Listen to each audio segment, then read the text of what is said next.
আসসালামু আলাইকুম প্রিয় বন্ধুরা। এটা একটা মেলা।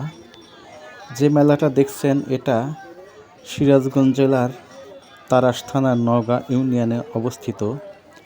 এখানে ঘুমিয়ে আছেন হাজী শাহ শরীফ জিন্দানি রহমতুল্লাহ আলাই, জেনার মাজার শরীফ সংলগ্ন মাঠেই প্রতি শুক্রবার এই মেলা বসে। এর কারণ হলো প্রতি শুক্রবারে লক্ষ লক্ষ মুসলমান এখানে নামাজ আদায় করার জন্য আসে।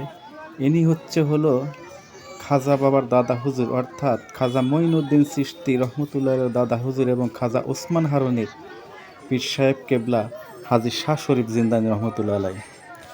এখানে এটা হলো অবস্থিত, আবারও বলি, সিরাজগঞ্জ জেলার তাড়াশ থানার নওগাঁ ইউনিয়নে। আপনারা ইচ্ছা করলেই আসতে পারেন। আর এখানে কেউ যদি কোনো মানত করে তো এনার ওসিলায় আল্লাহ তাআলা তার মনের মকসুদ পূরণ করেন। এটা অনেক বছর, আমরা যখন ছোট ছিলাম আমার বাপ দাদারাও একথাই বলে থাকে, এখন পর্যন্ত এটাই চলমান।